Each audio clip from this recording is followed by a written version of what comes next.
All right, everyone. I know we have an extremely packed agenda, so we're going to go ahead and get started. That way we can move along as quickly as we can. We will begin with opening prayers, we always do. In the name of the Father, Son, Holy Spirit, amen. Dear Lord, as we approach midterms week, please allow us to always remember that you love us dearly and unconditionally, and that you have a plan for each and every one of us. Allow us not to be caught up in perfection, but to know that everything happens for a reason and for a good one. Please allow us to always continue to do your will, to be kind to one another, to be compassionate, and to be beloved sons and daughters of God always. In your name we pray, amen. In the Father, Son, Holy Spirit.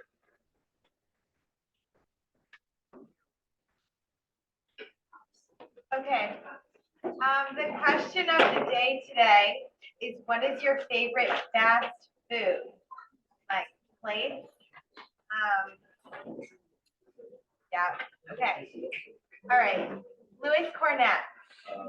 Can you introduce yourself? Dorm, year, and a fun fact about yourself? Sure. I'm James Baird. I'm from Alumni. I'm a junior. My fun fact is I'm a proxy, and my favorite fast food chain is Skyline Chili. Here we go. Okay. Avery Gaylor. I'm Megan. I'm a proxy. I like Chipotle. Thomas Clapp. I'm here. This isn't my favorite, but I tried it last night. It's the new Taco Bell, like Crispinata. It's new, and I wanted to say it's pretty good. So you should try it. Amelia Forrest. Here, I like Cane's. Ryan Murray. Here, yeah, I like Chipotle. Caitlin Garcia.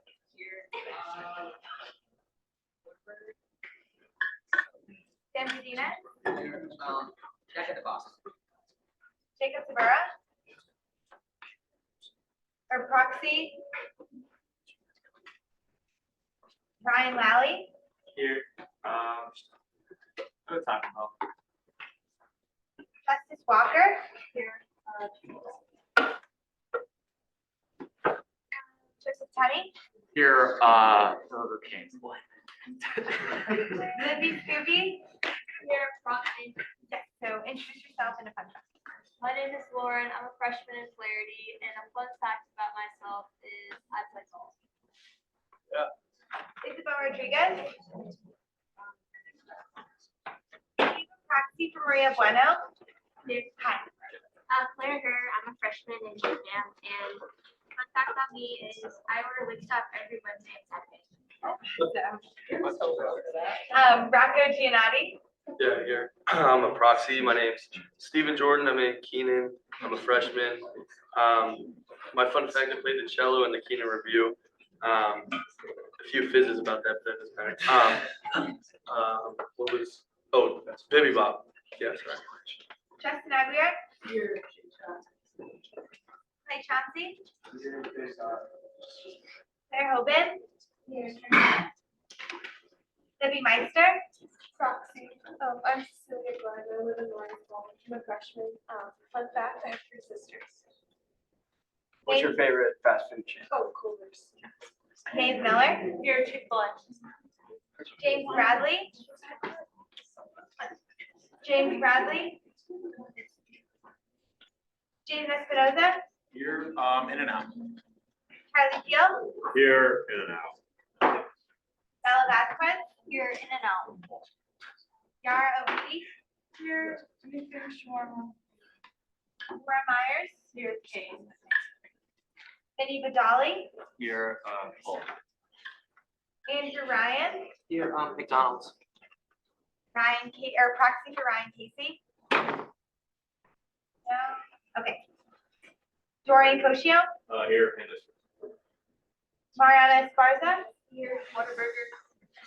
Quinn Shannon. Here, Tiana. Carl Collins. Ian Show. Here, Chick-fil-A. Dave Sullivan.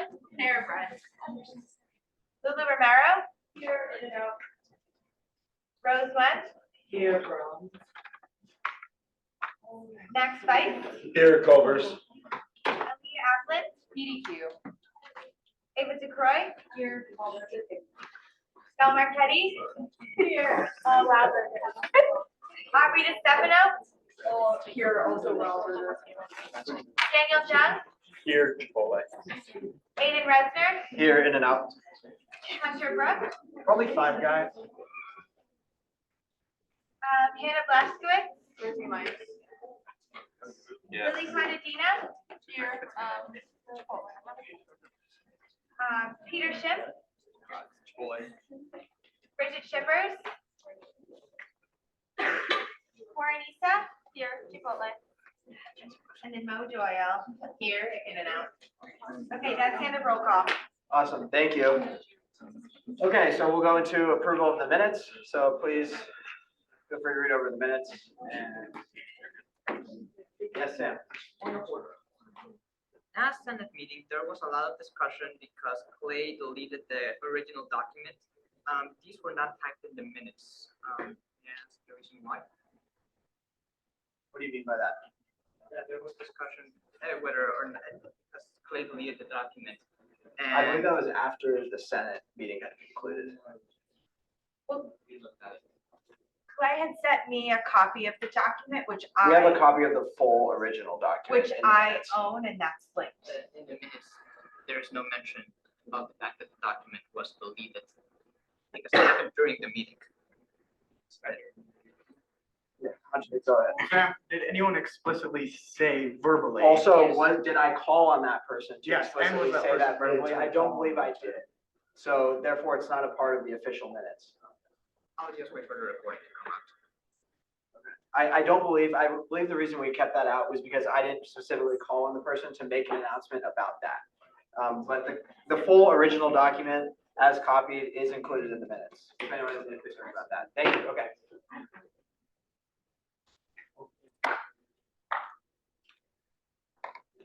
I motion to approve the minutes. Second. Okay, we will now vote on approving the minutes. All those in favor? Opposed?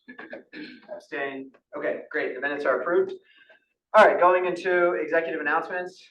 We have an event this Friday, March 1st, in Duncan Room W134. It's Sustainable Style Eco Chic Thrift Shop. So it's a sustainable thrift store. Daniel, I believe all of the items are between $1 and $5. Is that correct? I think so. And we have a bunch of different brands from like Nike to Reebok to Free People. So really awesome clothing to be able to purchase. Credit card purchases only for that event. And then 11:30 to 3:30, I believe, is the time frame for that. So if you want to stop by, it's just a thrift store, and it's also promoting sustainability so that clothes are not wasted and thrown away. So if you'd like to show up for that, that would be awesome. Again, just as a separate note, thank you all for being here. We have a lot of proxies and people here. I've never seen a Senate meeting so lively, so I really do appreciate it. But because we have so many people, if we could, as we go through kind of these initiatives, again, keep the side chatter to a minimum so that we can hear everyone and everyone's voices can be heard. That would be sincerely appreciated. Just because of the number of people we have in this room, I know it can get easy. So I really appreciate it so that we can kind of move forward through these agenda items as smoothly as possible. And thank you for your cooperation as well, because some of these things can get hairy sometimes. So thank you for your cooperation. And yeah, that's all I have on my end. We will go into general orders, starting with SO 23-2420. This was a new business last week.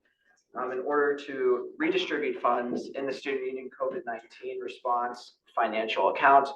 This is a very, very important initiative and move that Hannah has been working on for a really long time. So, do you want to go ahead? In order to redistribute funds in the Student Union COVID-19 response financial account. Whereas, Okay. You have a second?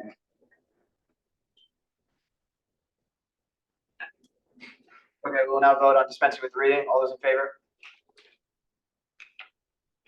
Opposed?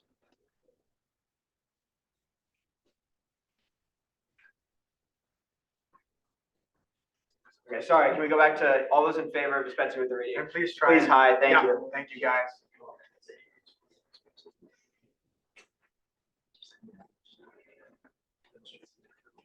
All opposed?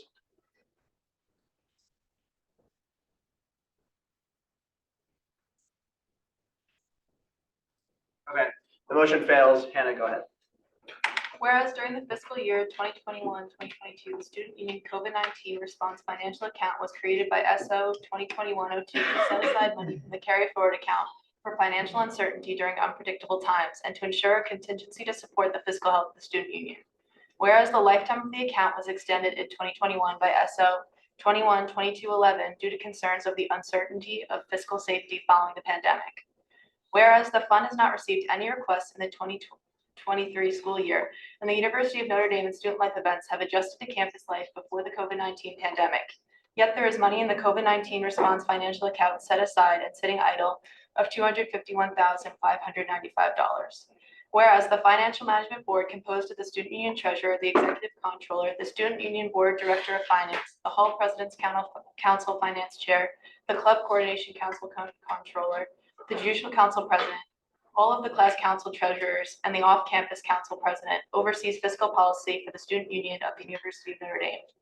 Whereas the Financial Management Board approved the funds from the COVID-19 response financial account to be allocated to the Shirt Charity Endowment. Whereas the Shirt Charity Endowment funds the Shirt Charity Fund through its returns. Whereas the Shirt Charity Fund reimburses the extraordinary medical conditions of Notre Dame students who have demonstrated financial need that requires payment beyond their means. Whereas the Financial Management Board determined that it's the best decision for both the current and future Notre Dame Student Union to reinvest the money into an endowment that benefits future students of Notre Dame who apply to the Shirt Charity Fund. Whereas money placed in the Shirt Charity Endowment can help bolster the Shirt Charity Fund in years to come if profits in the shirt fall due to uncontrollable circumstances. Whereas the total $251,595 in the COVID-19 response financial account should be allocated to the Shirt Charity Endowment. Whereas should funds be allocated away from the COVID-19 response financial account, leaving a balance of $0, the account should be closed. Therefore be it. Ordered by the Student Senate of the University of Notre Dame du Lac, the $251,595 from the COVID-19 response financial account shall be allocated to the Shirt Charity Endowment. That the COVID-19 response financial account shall be closed. Thank you. We are now in questioning, so anyone who is listed as a co-author, I know that is able to answer questions.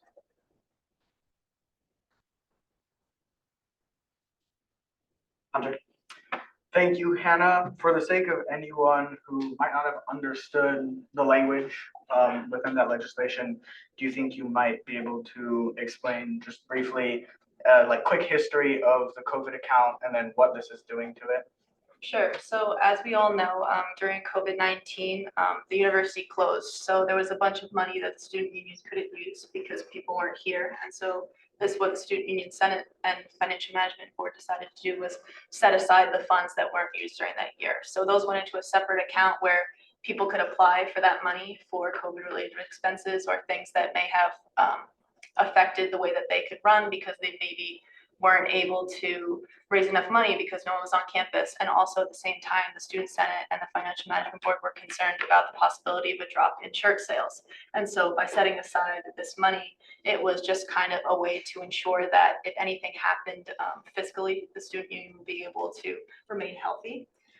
So people have been applying to that fund when we came back to school in 2021, 2022, and then and then none were applied in 2023, and now we're in 2024.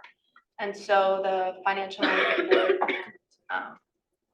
came to the decision where if no one's applying to this fund and the campus has returned back to normal, that there's a need for these funds to then be redistributed. So past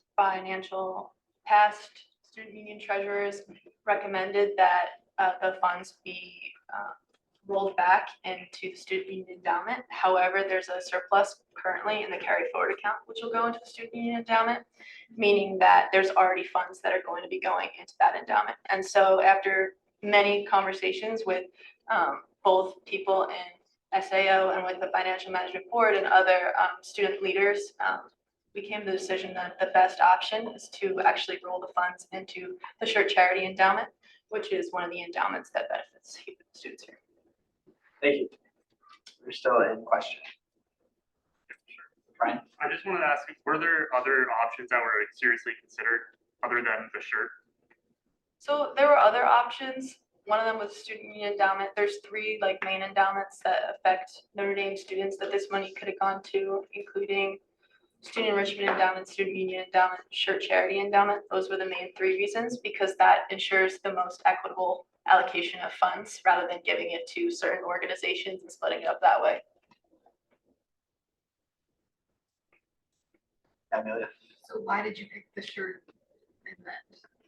So the shirt charity, well, part of it was that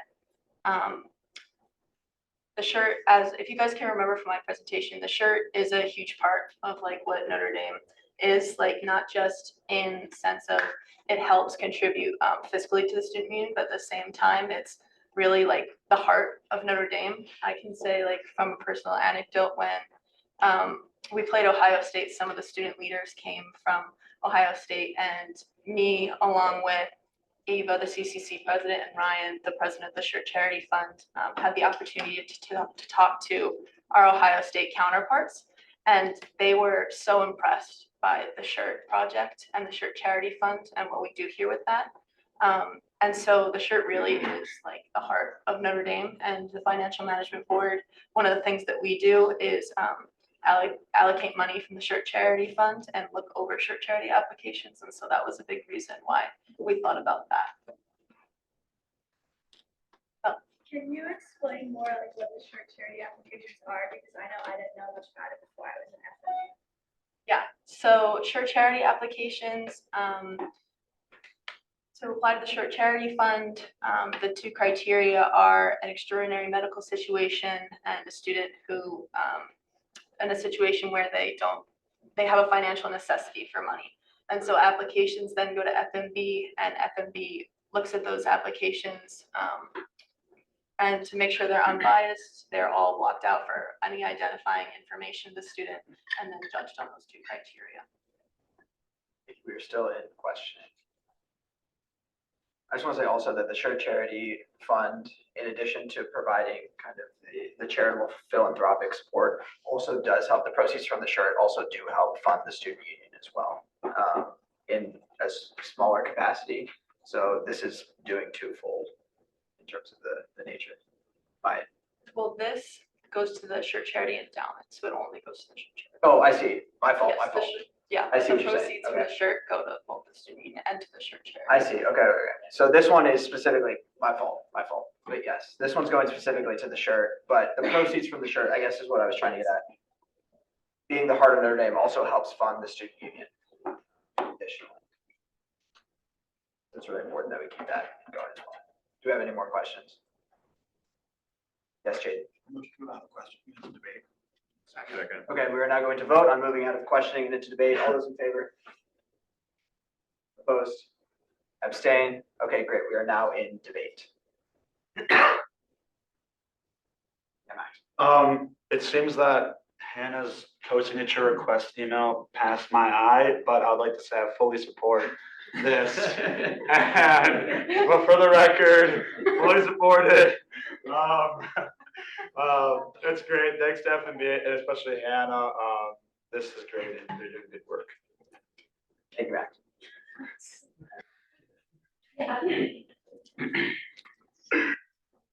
Yeah, I'll go Hannah and then Jaden. Yeah, I just want to say that this has been a couple of years in the making. And so when talking about it in FMB, working with other student leaders, it's really been a privilege to figure out what to do with this money. And that I can say that the Shirt Charity Fund and the Shirt Charity Endowment really are an important part of Notre Dame and a big part of the student union. And so I'd be pretty thankful if you guys approved this. Say motion to allow the debate into a vote. David, did you want to say something? Oh, I was sort of just going to echo as someone else who, in my role as CC president, is pretty involved with the fiscal policy of the student union. I also very much support this. I also thought I could have signed this. However, I am very much in support of it. Hannah's done no great work on it. So. Thank you. And Jaden, do you want to make a motion? Motion to move out of debate into a vote. Second. Okay, we are now going to vote on moving out of debate and into a vote. All those in favor? Opposed? Abstain? Okay, great. We are now going to vote on Senate Order SO 232420 in order to redistribute funds in the student union COVID-19 response financial account. All those in favor? Opposed? Abstain? Okay, great, it passes. Thank you, Anna.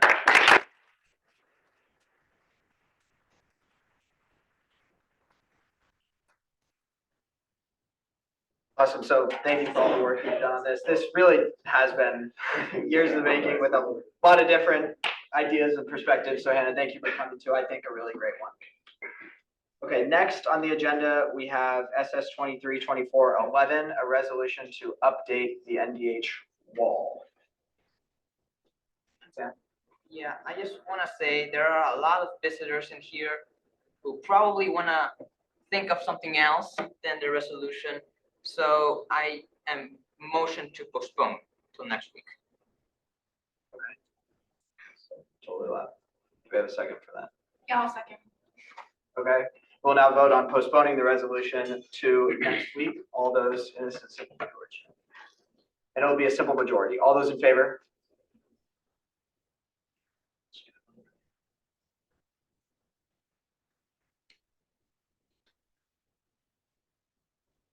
Opposed?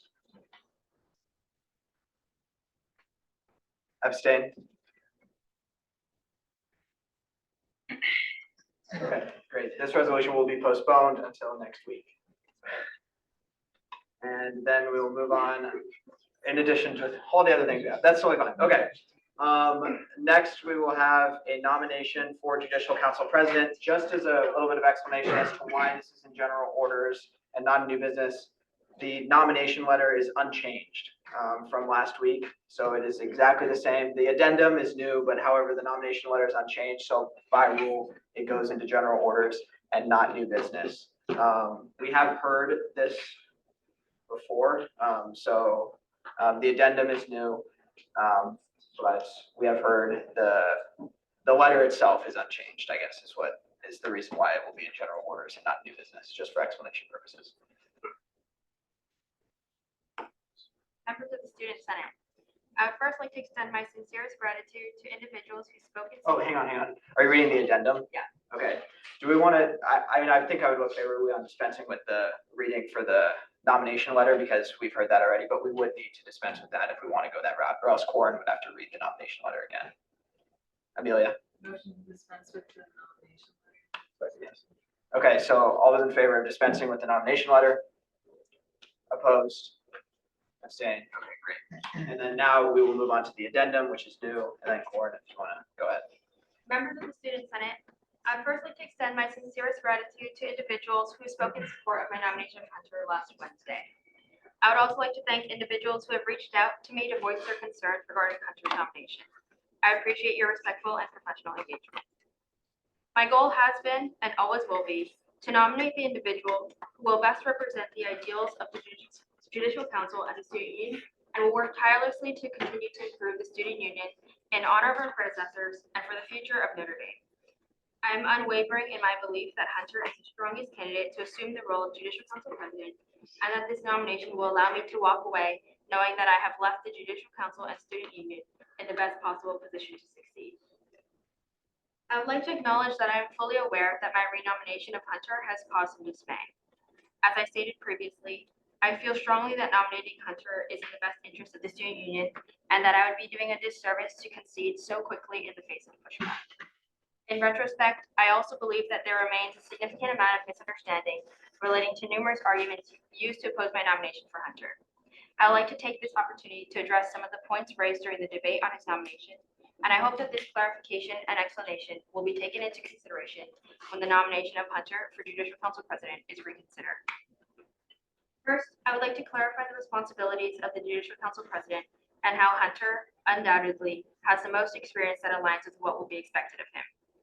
Beyond selecting the rest of the Judicial Council officers and serving as a chairperson to the Student Union Ethics Commission, the Judicial Council President is responsible for overseeing the administration of elections, advising the Judicial Council's election committee, overseeing the peer advocacy branch of Judicial Council, providing constitutional interpretations, and playing active roles on the Committee on the Constitution, Senate, Campus Life Council, and Financial Management Board. With the sole exception of the Financial Management Board, Hunter has gained experience with each of the groups throughout this term by attending meetings, advising in a similar capacity to myself, and offering assistance and insight to each of these groups. However, beyond the formal responsibilities of the Judicial Council President, knowledge of the internal workings of Judicial Council hearings and all election-related endeavors are the most difficult parts of the job. The expectations of a Judicial Council President are numerous, and to this day, I'm continually challenged despite the experience that I have gained throughout this term and in my two prior terms as Vice President of Elections. Over the course of this term, Hunter has demonstrated a keen understanding of much of the aforementioned responsibilities and have actively participated in ways that have allowed him to learn what it takes to be a Judicial Council President. Second, I believe that there may be misunderstanding on the SBC process and what it means to have a bill of impeachment sent to the Student Senate for consideration. The SBC is tasked with reviewing any and all allegations of unethical conduct of any member of the student union. When the SBC convenes, they have the ability to impose a wide range of sanctions that include censure, probation, and a bill of impeachment. There are no set criteria for what merits each sanction. Thus, each year, a SBC with new members could rule differently despite cases with similar circumstances. Once the SBC submits the bill of impeachment to the Senate is tasked with determining whether the action or behavior warrants impeachment and a hearing for removal from office. In Hunter's case, your predecessors in the Senate decided that the allegations did not warrant impeachment nor a hearing for removal from office. Any claims that Hunter was impeached are incorrect and are made because of a misunderstanding of the SBC processes. I also firmly believe that Hunter's experience on both sides of the SBC has provided the Judicial Council with valuable insight that has allowed us to make changes that improve the process for all involved in both the SBC and Election Committee. I am not concerned that his appearance before the SBC in the past will inhibit him from carrying out the duties of the SBC chairperson with integrity. In fact, I believe that he will be all the more equipped to do so. Third, I believe that the claims that assert Hunter's lack of sound constitutional interpretation assume a malicious intent that cannot be proven. I have the utmost confidence that the interpretations he has provided have been honest and ethical. Regarding the order to insert the role of Deputy Union Parliamentarian into the Constitution, Hunter made an honest mistake that many others failed to catch, including myself, Aiden, Matthew, and Madison.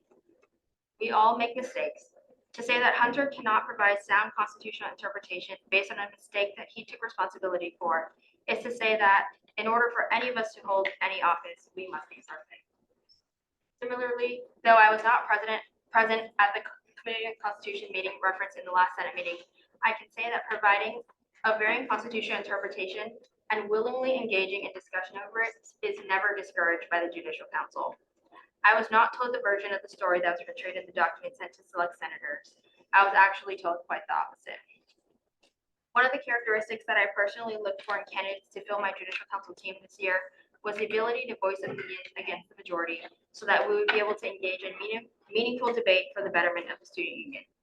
To say that an abstract or different constitutional interpretation that was being debated is representative of poor constitutional interpretation capabilities discredits the unique importance of diverse perspectives in the Committee on the Constitution proceedings.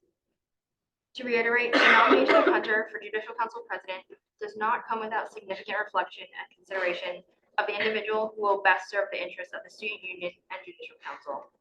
Throughout his time on the Judicial Council, I've witnessed a tremendous desire to ensure that every individual is afforded the opportunities that they deserve, whether in elections, ethics, or anything else. I've observed his dedication to ensuring that members of the Student Union are in compliance with the Constitution by taking proactive approaches to the extent possible to assist others in fulfilling their duties. Hunter is without equal in his qualifications and experiences and has demonstrated only the best character and ability to uphold the integrity of our institution. I humbly ask that you reconsider the nomination in light of the facts presented in this letter, and I look forward to engaging in thoughtful and respectful discussion over the qualifications of Hunter for the nomination of Judicial Council President. Respectfully, me.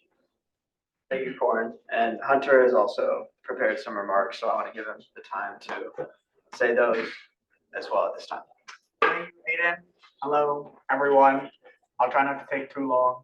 But I wanted to quickly take a second to kind of pull the curtain back a bit and to share what student government has really meant to me. Talk a little bit about the experiences that have shaped me and really my continued desire to help continuously improving the student union.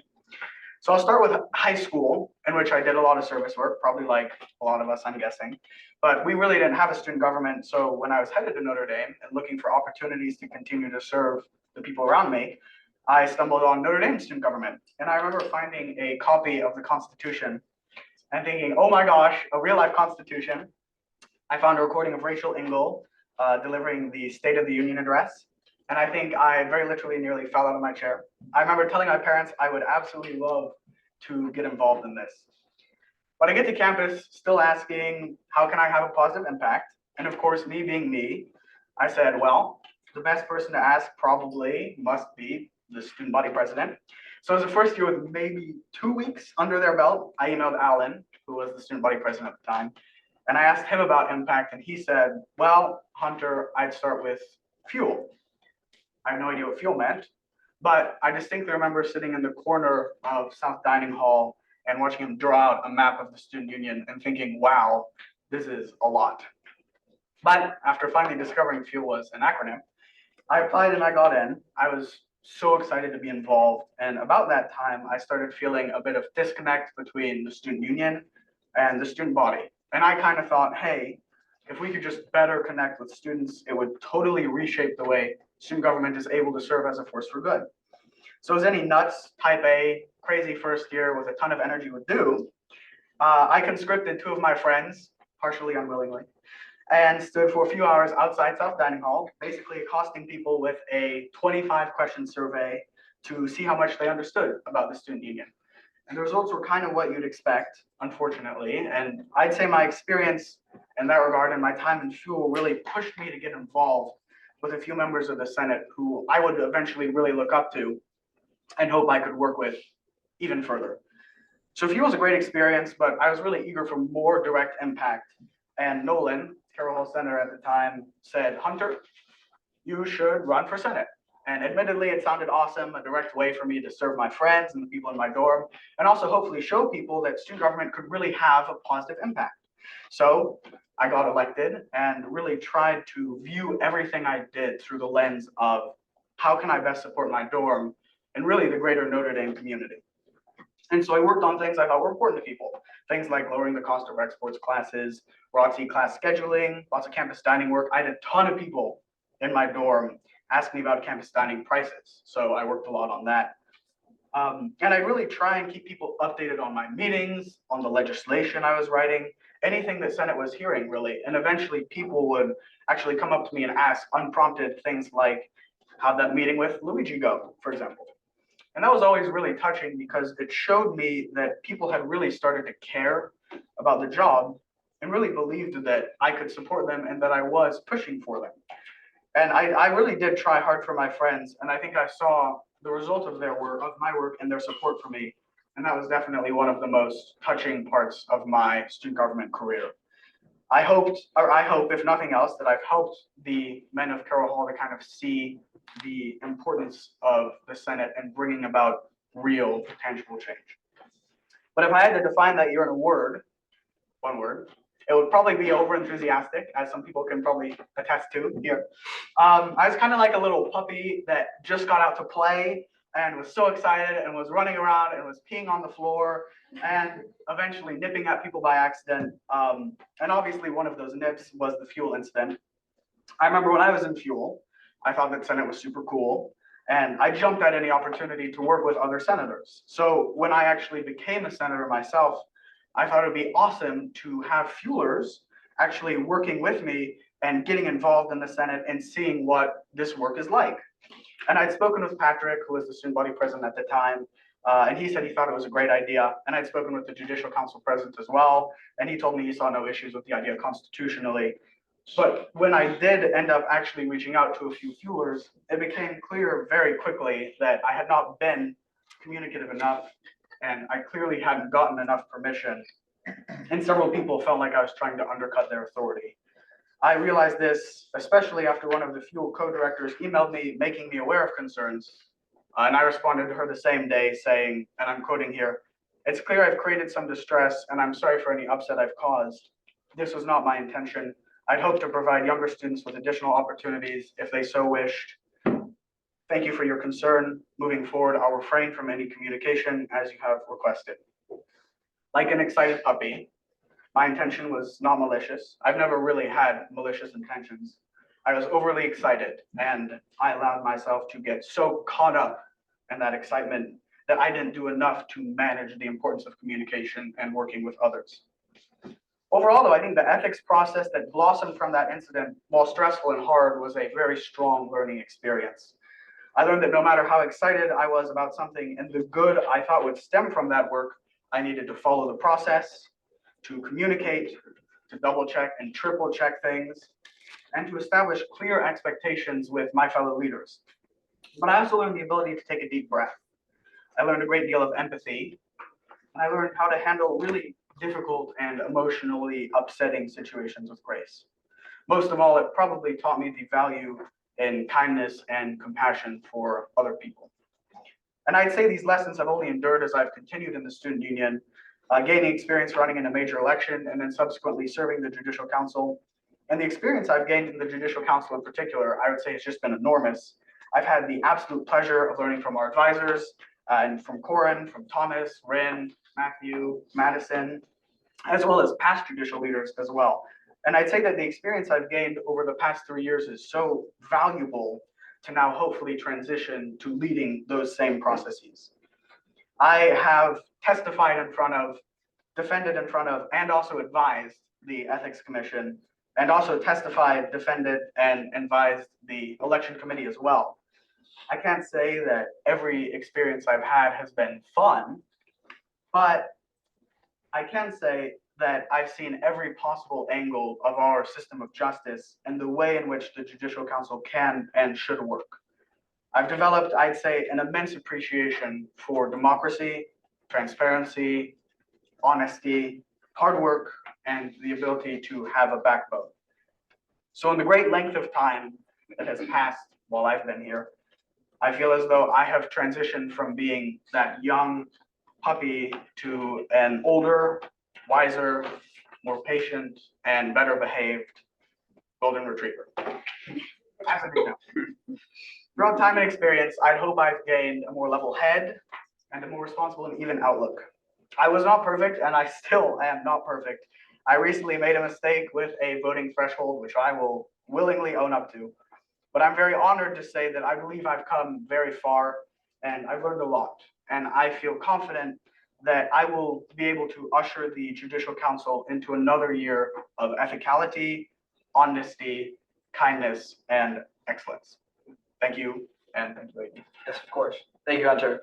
We are now in questioning. So once again, you are able to ask questions of either Corin or the nominee. Yes, Andrew. I just have a clarifying question about the mistake that you talked about in the voting threshold. Sure. So I noticed on the Senate website that orders 15 and 17 are posted, which failed and passed respectively. Do you plan to include Senate Order 16 as well on the Senate website, given that that did fail? Historically, Senate orders that have been withdrawn have not been included. And since we had a procedural defect, the kind of plan was to send it for a revote until I said I won't waste the Senate's time and withdraw it. If people feel like it would be valuable to have it on the Senate website as something that failed, I would have no issue with doing that. Thank you, Andrew.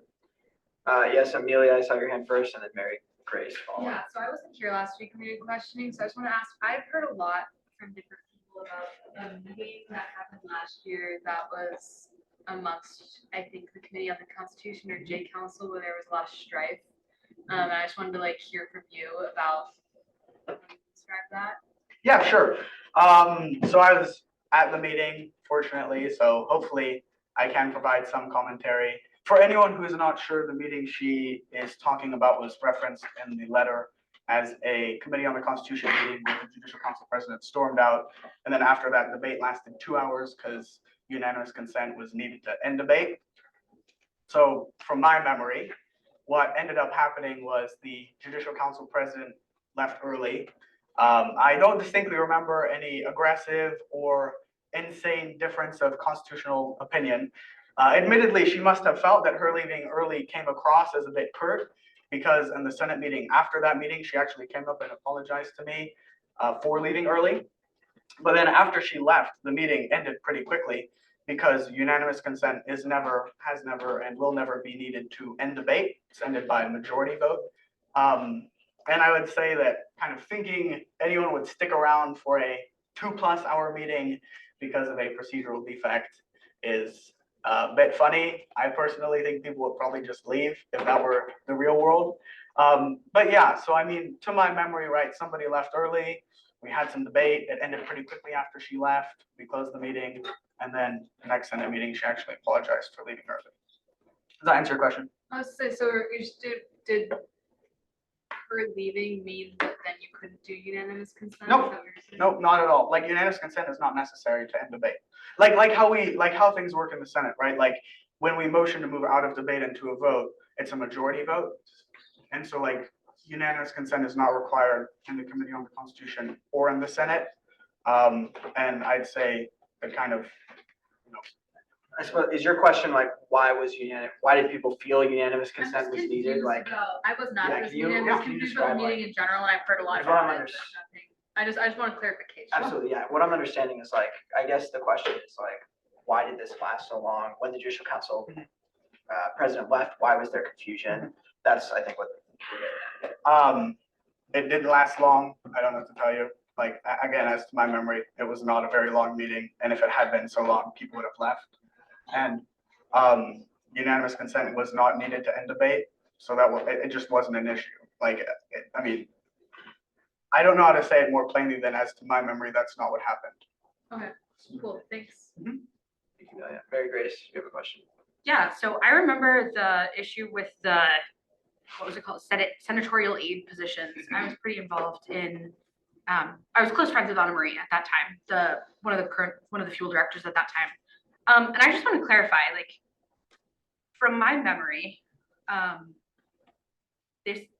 think you said that this went to Patrick, that you talked to Patrick about this and he didn't have any concerns constitutionally? Is that your question? My question, Yeah, go ahead. Mary Grace. yeah, so from how I understood your remarks, you said that you had talked to someone previously who said that there were no constitutional issues with this. Was that person someone who is qualified to say that? And why didn't you double check that? Or why didn't you communicate with the fuel directors, knowing that you were going to reach out to all of the fuelers, not just some of them? For sure. So not communicating with the fuel directors enough was a mistake on my part, wholly and totally. And I own up to that. I mean, as I said in my speech, right, one of the things that I really did learn from that process was the value in communicating. And I like, honestly, it was a mistake. And if I were to do that again, which I would not, I would obviously be much more proactive and clear in my communication and expectations and what other people are or not comfortable with. The people who I got advice constitutionally from were the Judicial Council president at the time. I thought that he was probably pretty qualified to offer constitutional input. And so I don't really know who I would double check the J Council president on from a constitutional perspective. So to my memory, I don't think I double checked from a purely constitutional angle. Don't think I double checked it with anyone else, if that answers your question. I guess I'm confused as to how you can currently claim that you have the best knowledge of the Constitution, but this was something that, like, you didn't catch yourself. Like, Yeah. Yeah, Can you phrase that more in Yeah, a so- question format, please? sure. I mean, I think I understood. Okay, if you feel comfortable. I mean, answering that. correct me if I'm wrong, but your What question has is kind of. changed about your understanding of the Constitution from then to now? I mean, a lot. I'll say that was a while ago and I was a young senator. So, I mean, immediately, like, time, for sure. I think that everyone kind of learns as time progresses. So I'd cite that. I'd cite working with many other people who have themselves worked with the Constitution and seeing their own sort of interpretations of things, their own judicial philosophies, and being exposed to those viewpoints. I'd say has absolutely sort of given me a much more refined and thoughtful ability to interpret the Constitution. I'd say going through that process, I mean, you know, again, as I said, it was not easy by any measure, but I cite it as a really valuable learning experience. And I think that it taught me a lot as well. So I'd say that I am a extremely different person to who I was, early last term in Senate. And so I just say, a lot of things have happened. Yeah. Okay, so Jaden and then Clay, I think you're, and then I'll go to you, Max. I just wanted to like clarify kind of what you said about like not being at that meeting. I just want to make sure I understand correctly. So I think that you had originally said that like the meeting had been like debate was going on for 2 hours and then it ended pretty shortly after. But then you said that it was a quick meeting and you wouldn't understand why somebody would leave early. I just want to clarify, like, was it a quick meeting or was it a 2-hour-long meeting that then ended after the person left? Okay, it's a great question. I cannot say that I remember with total confidence the exact length of the meeting. What I can tell you is I was informed that after the Judicial Council president left, or I was informed it was claimed that after the Judicial Council president left the room out of frustration and did not return, debate required unanimous consent to end. And since it required unanimous consent to end, the meeting lasted for around 2 hours. As to my memory, that did not happen. As I said, from a purely procedural perspective, unanimous consent is not needed to end debate. So straight up, that doesn't make sense. And I would also say from like a common sense perspective, right? Like I've never seen a meeting of the Committee on the Constitution last, I'd say probably longer than hour and a half, hour 15. And I think that if it was going on for 2+ hours, as was suggested, because of a procedural holdup, people would just have left rather than kind of stick around for no reason. So does that answer your question? Yeah, perfect. Thank you so much. Okay, Clay and Max, and then I'll go to you guys. Yeah, so do you feel that you serving in this position would benefit the student body? In the position of Judicial Council President, I believe that I have a lot that I could do to serve others and help other people within the student union, and therefore indirectly the student body. I'd say the Judicial Council does not have the most sort of direct impact with students, but I think by uplifting other student leaders and by ensuring that we have clean and transparent and accountable elections, sort of indirectly, I'd say so. I have a follow-up to that. if I can ask. That's fine. Go ahead, yeah. Yeah, so you mentioned uplifting student leaders. Do you think the fact that the majority of student senators voted against your nomination kind of contradicts that point? I mean, I honestly don't know. I suppose we'll see what happens today.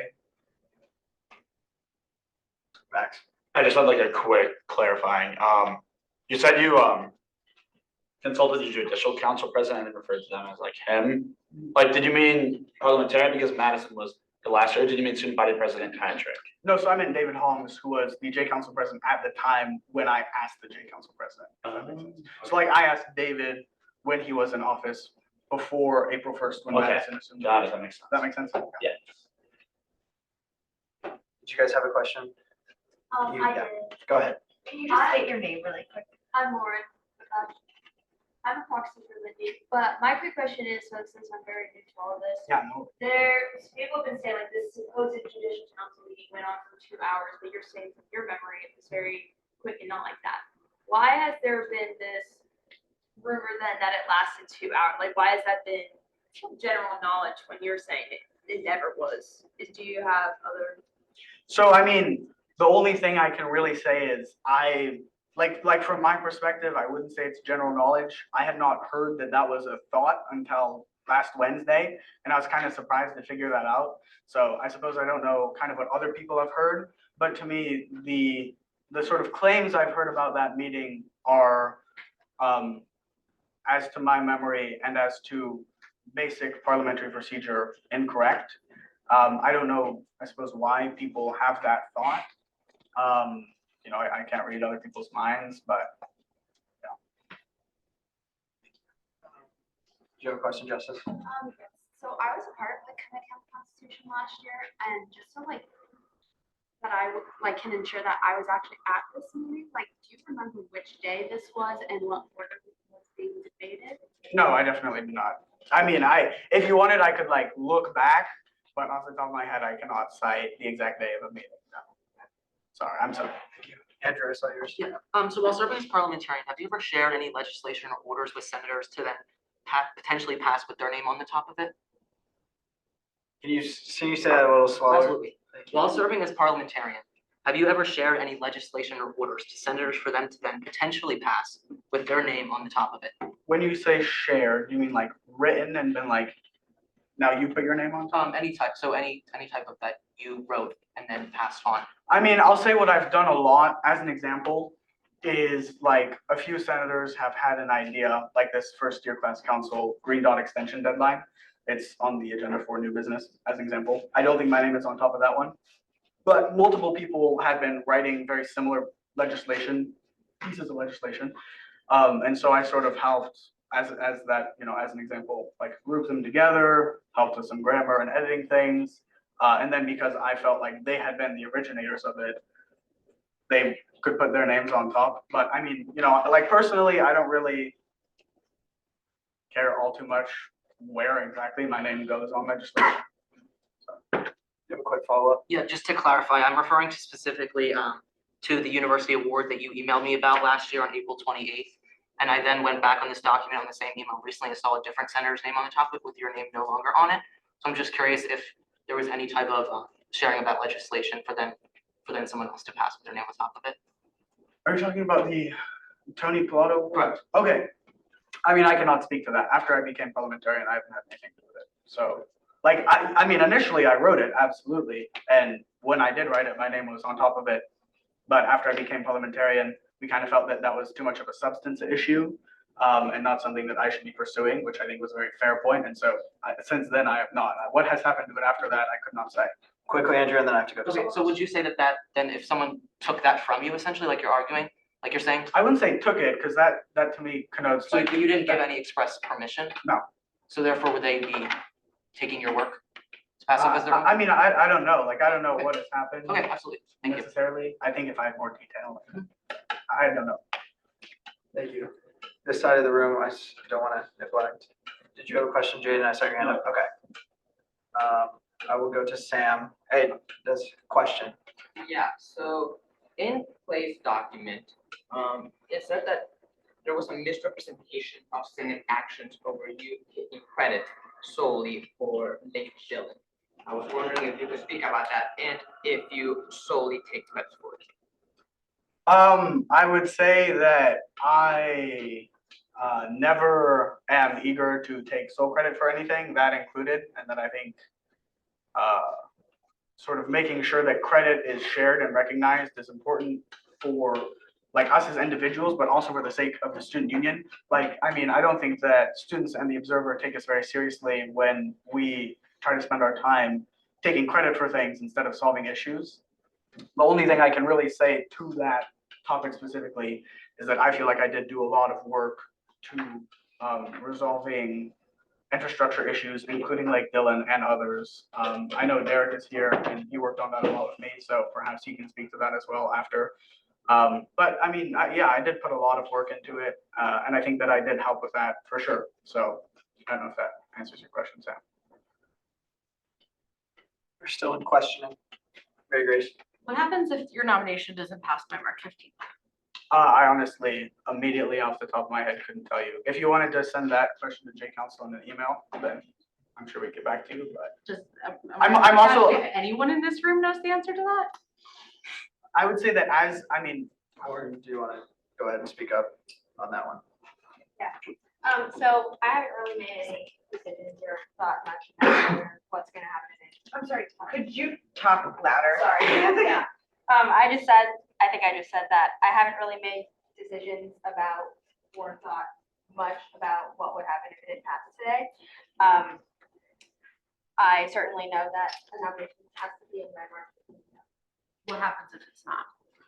If a nomination is not submitted by March 15th. Yes. I would say that I would probably be, could be submitted to the ethics commission for that.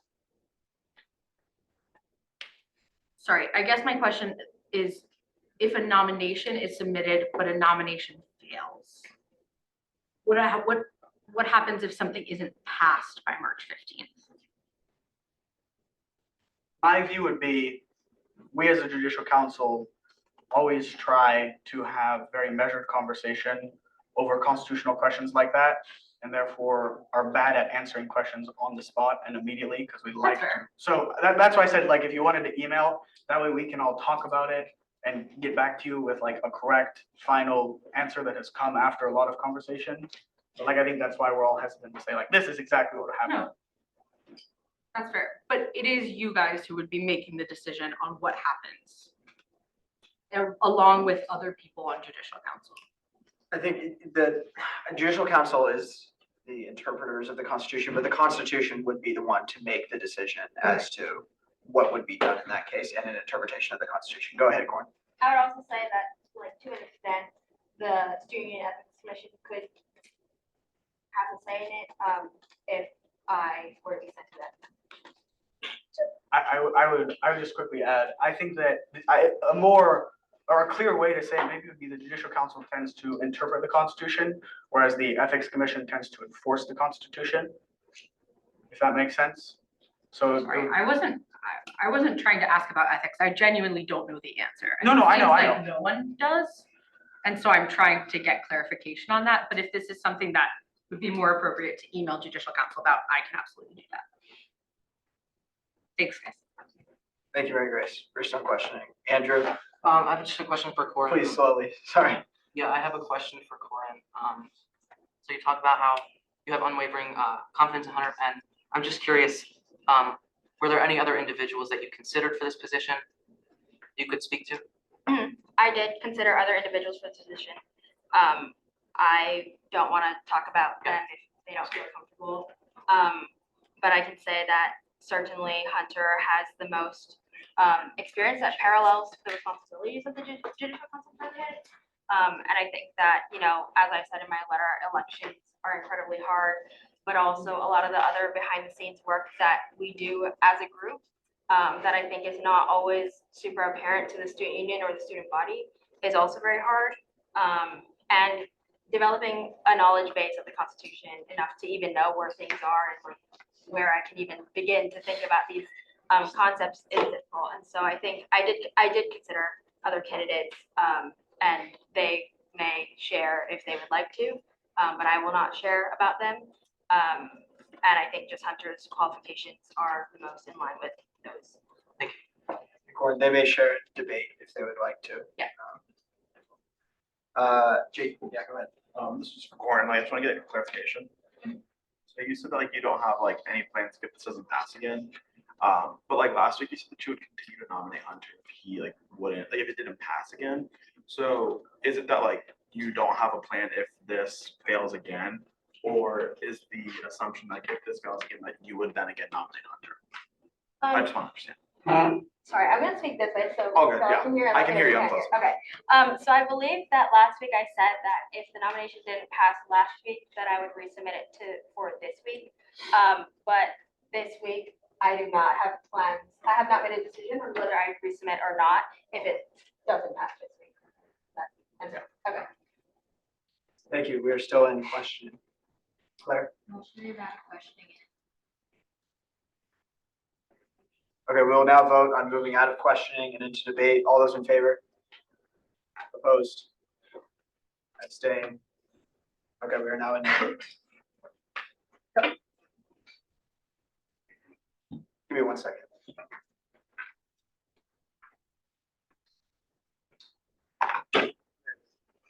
As the chairperson, I would like to say, just as we go into this debate, I hope this debate is not a rehashing of what we talked about last week, because I don't think that would be very productive for conversation. We know what we talked about last week.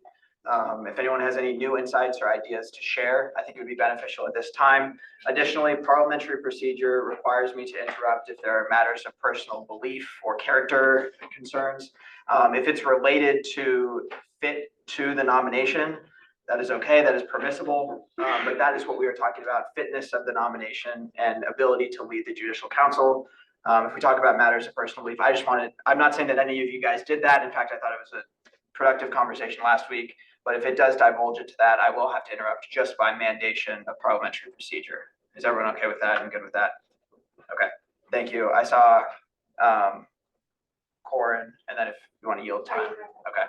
Yeah, so I have a couple things I wanted to say. I wanted to first talk on Andrew's point. I did apply for the position, but everything I'm gonna say here applies with that. I also want to be clear that I actually didn't know that Hunter was applying or not when I said, hey, I'm interested.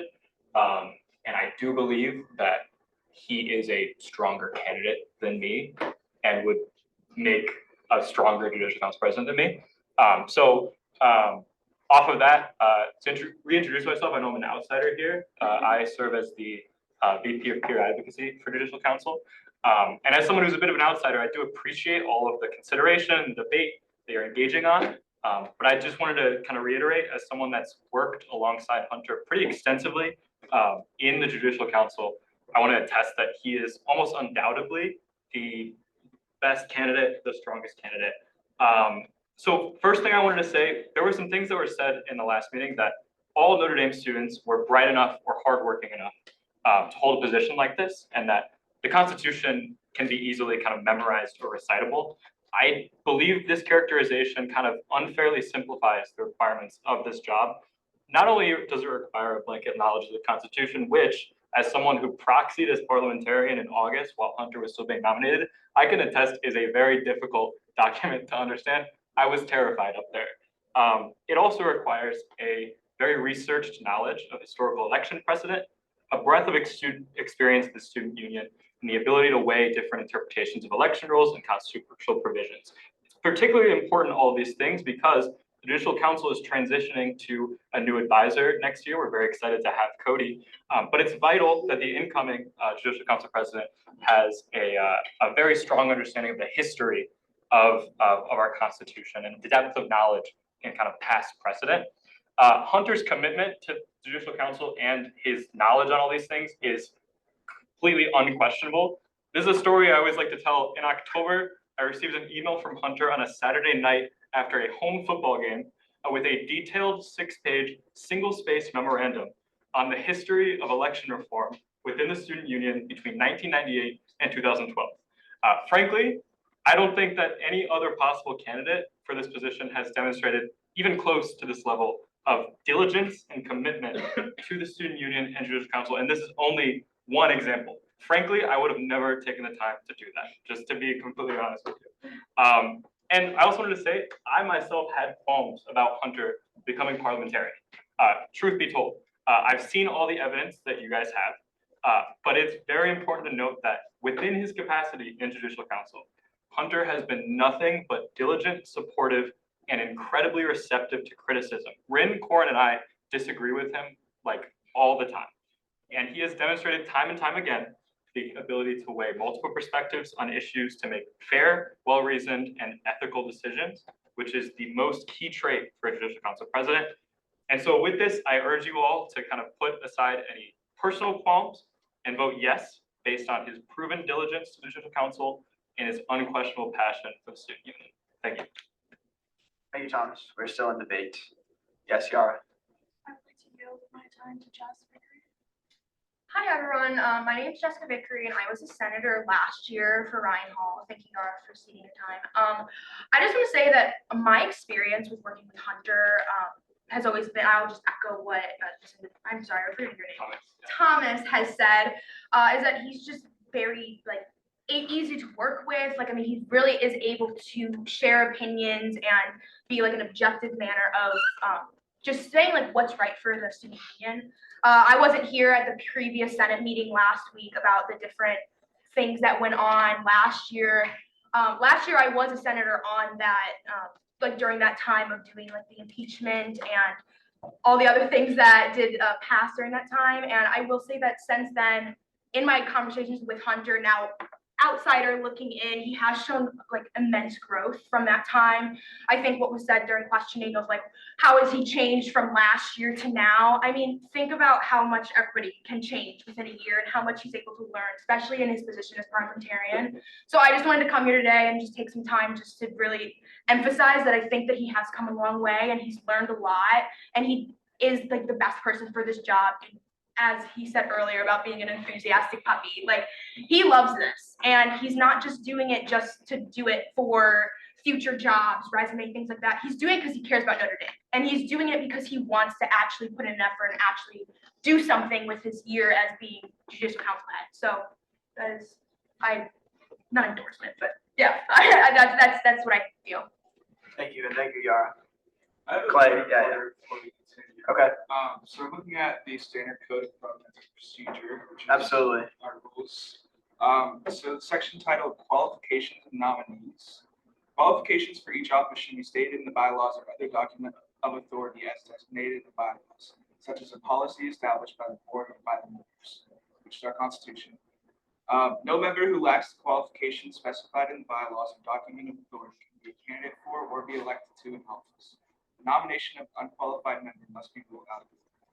So seeing that our constitution states that nomination for judicial council president has to pass through Senate and it's already failed, I would argue that this person is unqualified, and I don't think that this entire nomination should be considered out. Thank you for that point. That's the point of order, so that's the response. Wasn't I suppose I don't see it that way. I think the way that I interpreted it as it passing or it failing, excuse me, in the beginning, I don't see it as, I don't have the parliamentary book. I mean, I thank you for reading it. I don't have exactly the parliamentary book in front of me. But the ruling that I made was that I think that there was a response to some of the claims that were made that were valid and reasonable based on other information. And I thought that it was actually reasonable to bring to the floor again. Of course, I take those comments seriously. And this was not, again, I also think the nature of the vote also plays into it, that it was very, very slim margin and a lot of abstains, meaning that, like, you know, if this had gone a different direction, we would be in a different spot right now. I do see this as a valid point here of consideration again in regards to that. So that's how I would respond to that. But I do want you to rest assured that this was definitely taken in terms of extreme consideration at that point. But because of the nature of some of the claims that were made and the responses, which I felt were reasonable responses to the claims to be heard this week, in regards to the addendum letter that was written, I think that that provided some validity in it being heard again. Does that answer? Okay. But thank you for bringing that up. I appreciate it. Yes, Ryan? Yeah, so this is by no means like a conviction of any kind, but I just see some trouble in the potential future of this, as Mary Grace was kind of getting at. If this were to be rejected again, and we do not have a past nomination by March 15th, Corin mentioned that it would go to the Student Ethics Commission, of which Hunter is a member and of which Corin is the chair. To me, this is not an attack on anyone's personal character or anything. It's just as it is right now. Like, that seems like potential conflict of interest, right? And additionally, I mean, as for an avenue to kind of circumvent this, I'm sure Corin can speak to this. He seems like he can. Yeah, could you just help me kind of understand what will happen to avoid a conflict of interest if that happens? Yeah. Yeah, I think I'm gonna talk to Corin. Corin would have a better understanding of that, so I'll wait for time to kind of elaborate more on that. Yeah, thank you. So I would say that if the nomination is not passed by March 15th, someone could refer me to the Ethics Commission for not fulfilling my duties as Judicial Council President, which I feel like is a reasonable thing to do. I will say that an allegation can be submitted to any of the commissioners, so it doesn't have to come to me. The commissioners can decide to organize themselves. I would obviously have to recuse myself. They would select or appoint an acting chairperson. And I would say that while I would venture to assume that Hunter would recuse himself, the commissioners can also vote to have him recused. So does that answer your question? Yes, thank you. Okay. Yes, thank you, Corin. Yes, Justin? Thanks, Justin. Hello. It's been a while since I've been here, and I forgot how tense this room can be sometimes. But I'm appreciative that I can be here.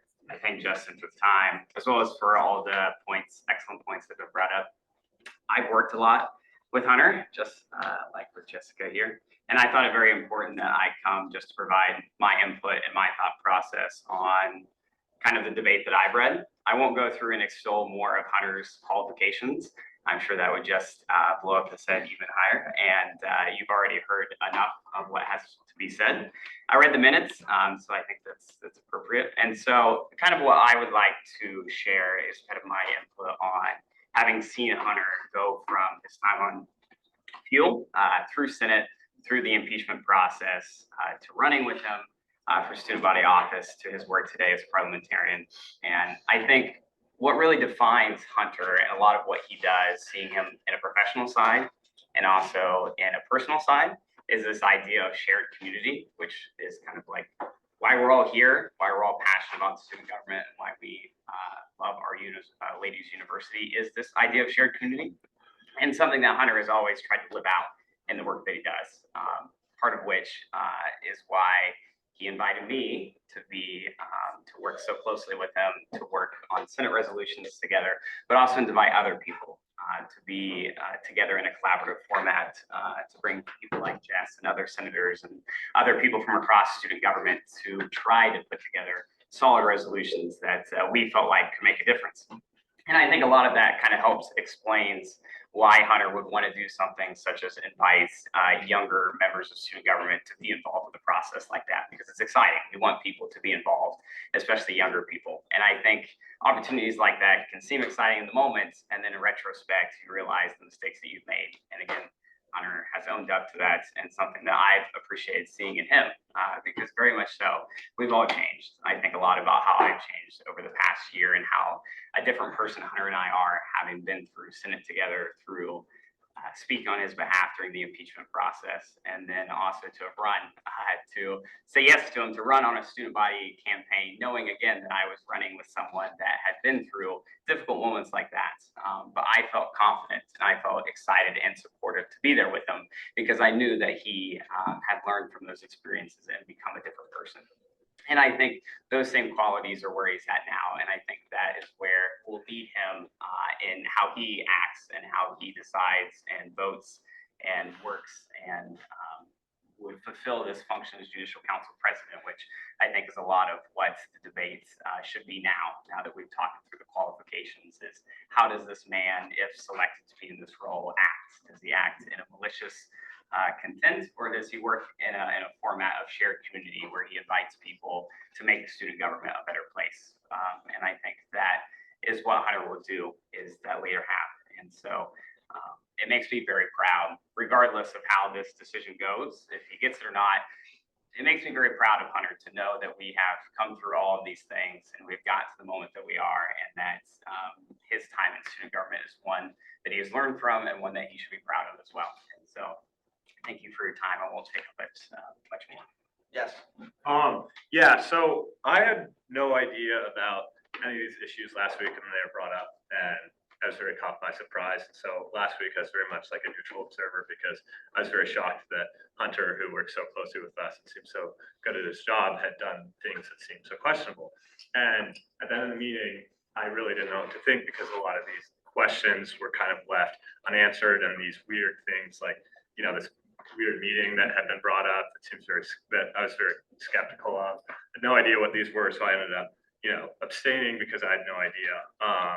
I felt there were a lot of unanswered questions about, you know, Hunter's past and things that he'd done that are kind of questionable.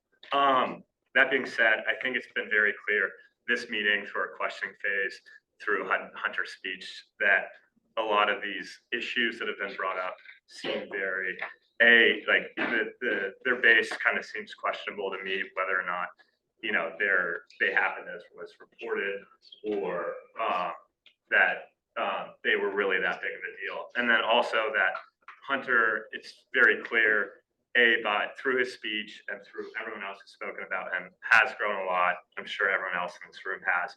And so I think you have to be a very, very skeptical person to look at that and see that, you know, think, oh no, they're all making it up, he hasn't grown. So I just wanted to say that as someone who was very split last week, really didn't know what to think about all this, I think that today's meeting, you know, what the questioning phase showed us and what everyone has said shows that it's very clear that Hunter is not some malicious guy or power hungry guy, that he's gonna be very corrupt. It seems very clear that, you know, he's grown a lot and was very eager in the beginning, but I think it's very important to see that, especially after, you know, some of the questions were left unanswered last week, so. that's what I'd say. Thank you. I saw Andrew, and then I'll go over to Justice. In the interest of time, I motion to limit debate to 2 minutes per speaker. Sorry? I motion to limit debate to 2 minutes per speaker. Okay. Okay, we're now gonna vote on limiting debate to 2 minutes a speaker, which we will time. All those in favor? Opposed? Abstained? Okay, great. So anyone who raises their hand is given 2 minutes to speak. Thank you, Andrew. Justice? Okay, so earlier in the session, I shared that I was at the Committee of the Constitution meeting, that is in question. And admittedly, I was a freshman, really had no idea about the Constitution. Wasn't super involved in student government besides for like the meetings once a week. But I will share that like I did find the agenda and we had 7 transition documents to approve that day.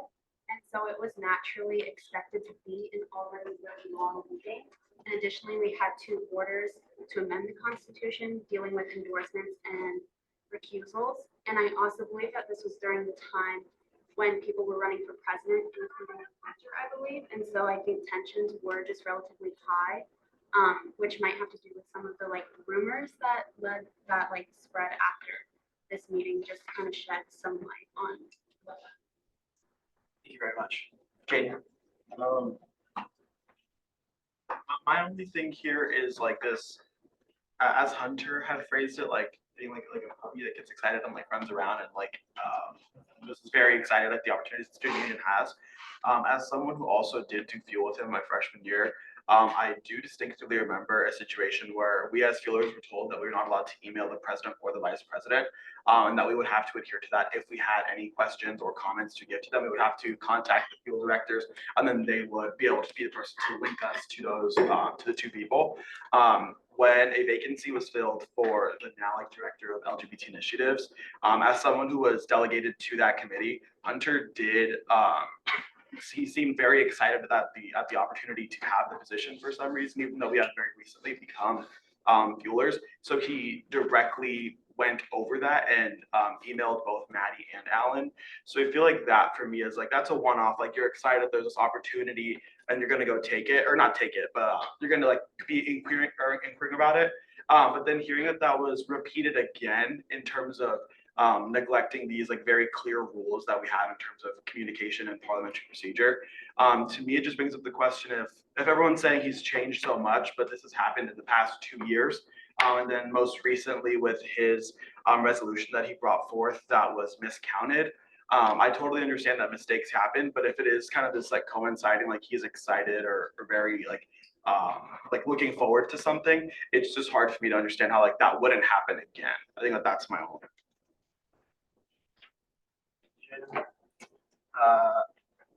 Max, go ahead. Yeah, just a quick point in response to that. That's like, considering there's been like whole discussions and already like big points made about how Hunter's changed, it seems to be a non sequitur to critique his past actions and then say his past actions reflect his current self, when we already made the big point that he has changed and everyone who has actually interacted with him in student government has said he's a great guy. So yes. Yeah, so I think we've all heard just so many qualifications so far, and they're all fantastic and just wonderful. But I want to speak on the qualifications of the Student Senate. I feel like we made a decision last week, and I trust that decision and that judgment. I don't think I was a dumb person last week, and I don't think I'm that much smarter this week. And so, you know, I think we made a decision, and if our judgment was respected, we would not be talking about this right now, and we probably would be out of this room already. So I'm going to trust my judgment from last week. I'm going to trust that I was pretty smart last week, or not dumb at the very least, and I'm going to vote the same. Yeah, so on the making mistakes in the past, I kind of see that as, I think it's also kind of a by volume thing. Hunter does a lot. Like every meeting we have a bunch of resolutions where he's the owner of the document. That he's gonna keep screwing up is just the price of making decisions. I mean, I think all of us can think of some example where we just keep making decisions and eventually we screw up. But at some point, we're making decisions, and I think that's what Hunter really does bring to the table, where he's actually actively trying out and going to do something. I'd much rather have someone who keeps trying and keeps doing things and occasionally screws up than someone who just does a very few things but with no mistakes. I just think that we need someone who just can keep getting things done. And the student body is just not one person either. There's lots of people who can critique his decisions and that he can respond to. I mean, each of these mistakes he has made in the past, he has adjusted. He started communicating more after the fuel incident. He just owns up to his mistakes. He learns from those, or he adapts from those, while keeping his momentum. And otherwise, the last point of what the decision was last week, I think we do have to admit that it was a contentious decision, and it was a 15 to 14 vote with 9 abstaining. I feel like that is a very narrow margin that we really should, it's worth revisiting. So, yeah, that's it. Thank you. Yes, James. Two things, just to echo that last point again. I want to say just to the point that, well, the Senate's already made a decision and we need to respect it. It was a very, very close vote with 9 abstains.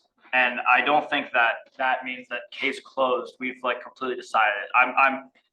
I was a little skeptical of the idea of the candidate being submitted again without any changes, but upon seeing the vote, it was clear that the Senate was very divided and a substantial number of senators did not know how to vote, and so they voted to abstain.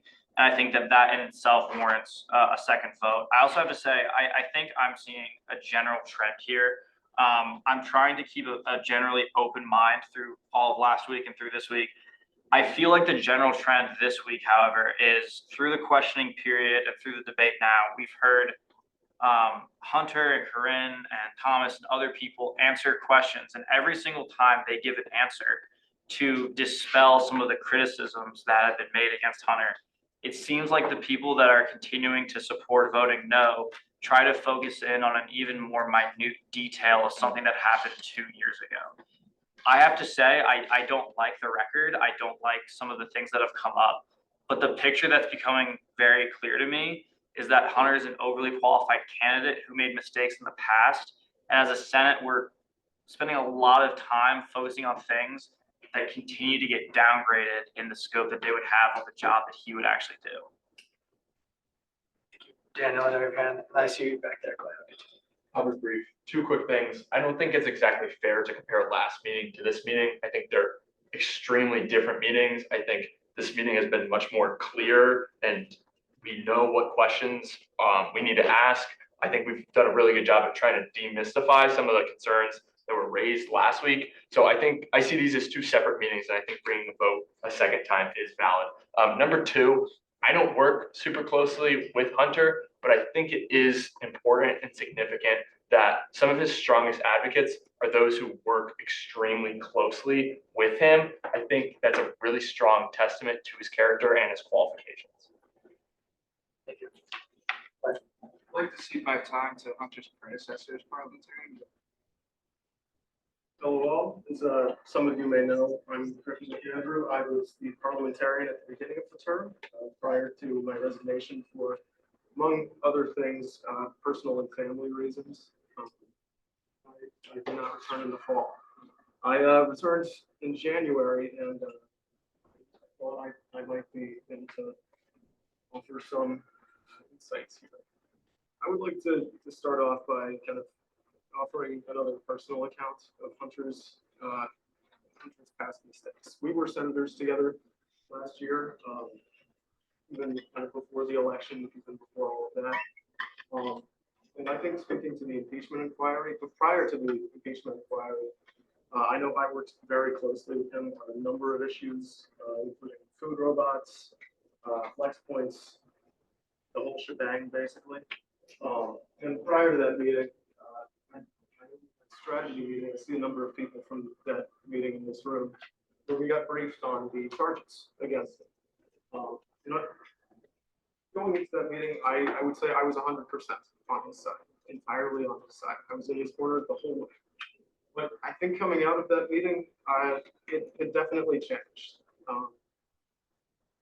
The evidence against him, I think now was probably more than enough that we should have voted again to continue investigating. It became clear through the evidence that 30 seconds, Griffin. 30 seconds. That he didn't give us a full picture of what had happened. And I came out of that meeting, to be honest, feeling like a total idiot. I felt tricked, I felt taken advantage of, and that from then on, our relationship deteriorated. That was one of the larger factors in why I ran for student body. It was one of the larger factors in why I applied for parliamentarian. Hunter betrayed my trust in a lot of ways during that meeting, and I do not think that he is right for this job. Hey, Griffin. Mary Grace. Yeah. Hi, I'm Mary Grace. I'm the Director of Disability Advocacy. I introduced myself a couple of weeks ago, but obviously I don't have a vote in this. I'm just chatting. I think there are some things that haven't been brought up that if I were voting, I would take into consideration. One of which is, at the end of this, there will be a judicial council president.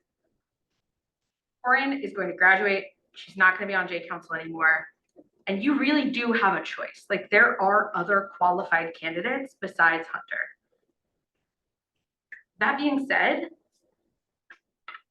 I am really struggling to understand how someone who has appeared before the Ethics Commission, regardless of whether they have changed or not, I think that we can all understand that people make mistakes, people grow, but this wasn't a mistake. This was, maybe it was. I'm actually not going to speak to whether or not he intended to make this error, but from being involved in this issue, all of the fuelers were contacted without anyone contacting the fuel directors first. He went over the head of the fuel directors. He emailed people essentially promising them positions or asking them to apply for positions that didn't exist, was brought to the Ethics Commission because of this, rightfully so, as Griffin just pointed out. And sure, he wasn't impeached, and that's a helpful clarification, Corinne. 30 seconds. Thanks. But the Judicial Council president is someone who nominates people for other positions, and to put someone in a position like Judicial Council president who has a known history of appearing before the Ethics Commission with unethical allegations, it just feels like it feels like a no-brainer to not elect him. And you guys have other options, is what I'm trying to say. Thank you. Alia. I think that it's been made clear that there are other options or other people that Corinne could have chosen from, but I think the fact that one of her most qualified people came to Senate today and told us that Hunter is the best person for the job, I do not think that is something that should go neglected, nor should Corinne's opinion. And I definitely think it's healthy to have debate, but these are like two of the most qualified people to say, and someone who's going to be here next year, who is a viable option, is literally saying, do not put me in this position, put Hunter here, he is going to be the best one.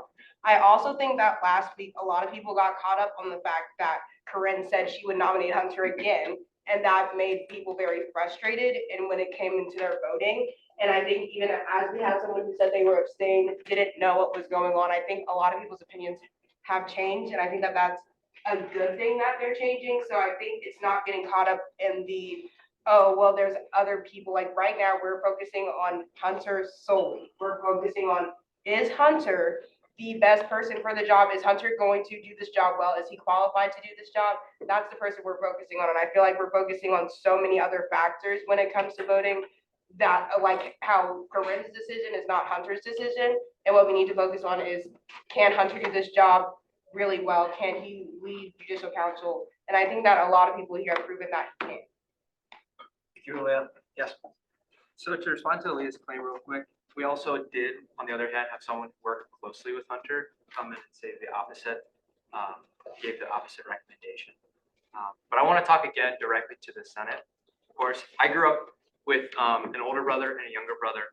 And I was often big brother, by my older brother. And I don't like to see that happen. And right now I feel like that's kind of what's like getting done to the Senate. right? We're being kind of shoved into a corner. We don't have an option, we don't have a choice. And I don't know, I'll never stand for being big brother in any regard. I think this jeopardizes the legitimacy of the role of Senate if our decision last week doesn't matter. And if we make the same one again, it's not gonna matter until the next week it's gonna happen again. I feel like we're getting put into a corner. Our power, our agency, the agency that we've been entrusted with is being jeopardized. And so I feel uncomfortable with setting this precedent. Lena? I'd like to yield my time to Ms. Griffin. Hello again. I know you're hearing from me again in quite a short period, but I wanted to tell another story. Not specifically about Hunter. This isn't his fault. I think it demonstrates that J Council needs a strong leader, and I think Hunter's capable of that.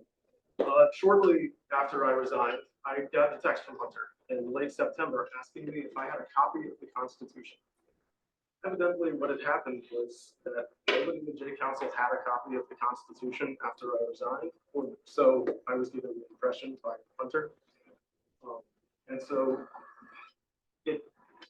I had to send him an edited copy of the Constitution that I had been working on prior to my resignation in order to lay out ethics reform initiatives.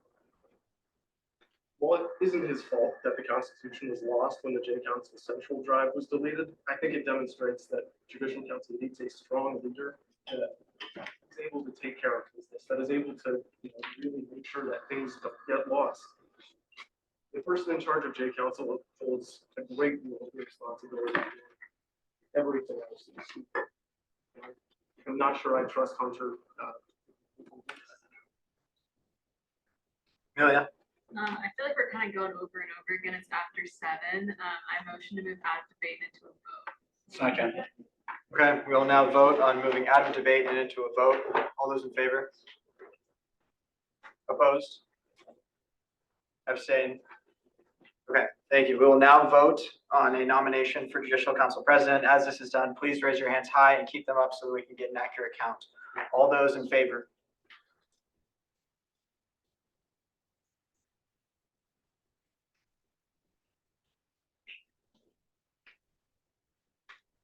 I'll do a second count just to make sure.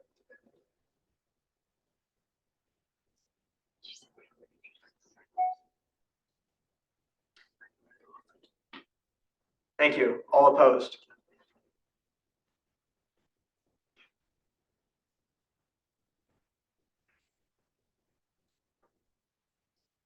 All right, and I'll do a second count as well. Please keep them up as 4 opposed.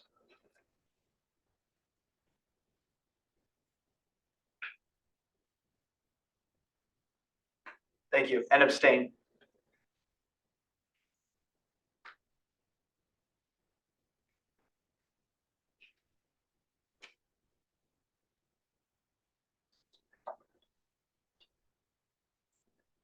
Okay, thank you. So the vote count is yes 19, no 13, abstain 7.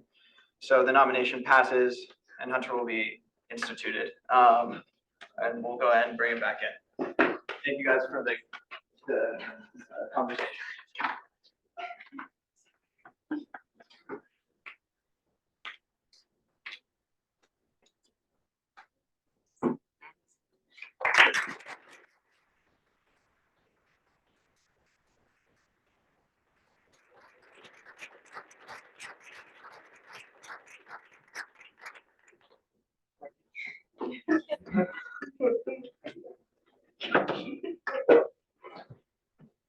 Thank you guys for the conversation. Thank you for bearing with the long meetings. Really do appreciate it. And I appreciate all of your conversation. We are in new business. If anyone would like to bring anything up, it's likely just going to be a long meeting next week. But oh, excuse me. Sorry. I forgot about this. In the midst of everything, we do need suspension of hall elections and class council elections to be moved forward and passed so that those things can occur. Yes, Andrew. I see unanimous consent votes items D and E up and vote. Okay, so. Okay, so for them both to be brought up and to be voted in block. Okay. Oh, okay. Are there any objections to the unanimous consent to have both D and E moved up and voted on in block, which means they'll just be voted on together? Okay, great. So those will be placed in general orders. Yes, Justin? Motion to dispense with reading. Second. Okay, we're not going to vote on dispensing with the reading. All those in favor? Opposed? Abstain? Okay, the readings are dispensed with. We are now in questioning. Motion to move out of question and debate. Does anyone have any questions? Does anyone- Sam? I actually do have to bring up a friendly amendment, for its request that to change 23-24 to 24-25. It's common precedent. Okay. That's all that. Can we just change it to 2024? The 2024, no, the 2024 election. Sam, which order? Yeah, because it's common precedent that because it says 2023-24 party hall president and vice president. The election or this year. Oh, wait, no, actually, no.